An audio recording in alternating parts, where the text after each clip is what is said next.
Oke, kali ini kita akan bahas salah satu kisah yang paling dahsyat di dalam Al-Quran. Ini cerita tentang iman, tentang pembangkangan, dan soal penghakiman dari Tuhan yang, nggak bisa dihindari. Jadi pertanyaannya gini, dosa apa sih yang sebegitu parahnya sampai bisa mendatangkan kehancuran langsung dari langit? Nah, buat jawab itu kita perlu banget nih menelusuri kisah seorang nabi yang diutus ke salah satu kota yang paling terkenal buruk dalam sejarah. Oke, pertama-tama kita kenalan dulu sama misinya. Jadi cerita kita ini dimulai dari Nabi Lut.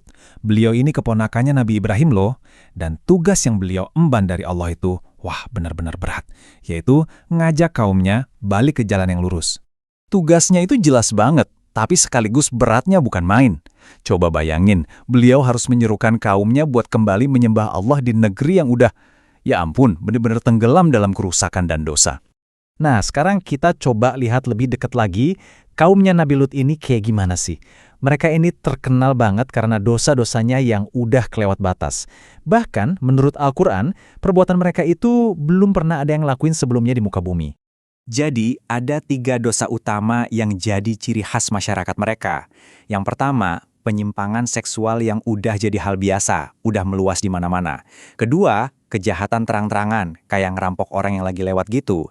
Dan yang ketiga, ini yang parah. Mereka itu secara terbuka malah nantangin dan ngejek soal adanya azab dari Tuhan. Terus, gimana reaksi mereka pas didakwahin Nabi Lut? Ya bisa ditebak, mereka nolak. Nabi Lut itu udah sabar banget, gak pernah nyerah ngajak kaumnya buat ninggalin perbuatan buruk itu. Tapi apa balasannya? Panggilannya malah disambut pakai cemoohan dan kebencian. Nah, di sini kita bisa lihat kan betapa jauhnya perbedaan mereka. Di satu sisi, Nabi Lut ngajak ke hal-hal yang baik, yang suci, yang bermoral. Di sisi lain kaumnya malah ngebales pakai ancaman pengusiran. Cuma gara-gara beliau berani ngomongin kebenaran.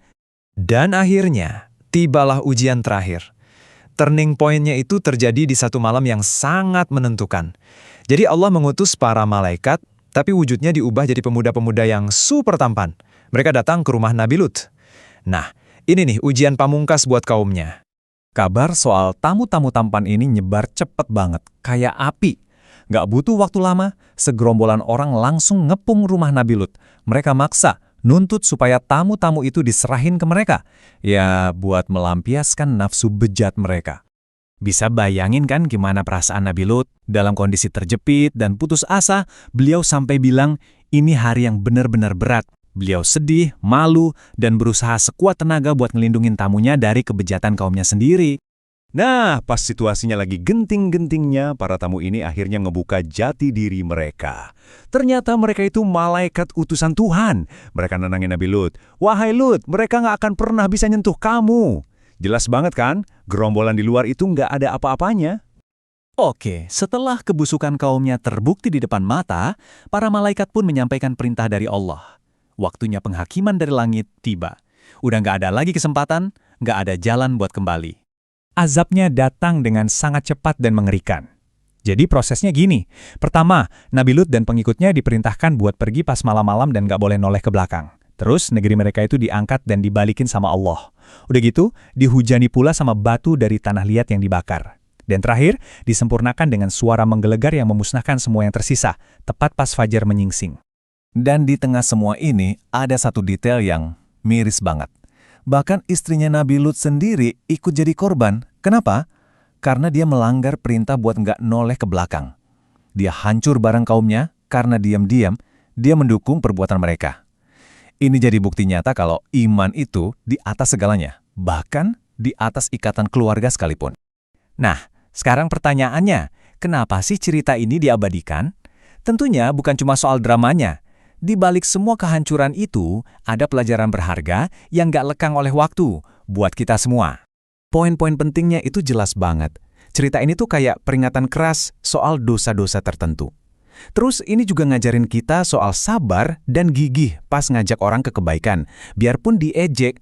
Dan juga jadi pengingat kalau azab Tuhan itu bisa datang tiba-tiba. Yang terpenting, ini nunjukin kalau pertanggungjawaban kita di hadapan Tuhan itu sifatnya personal, masing-masing.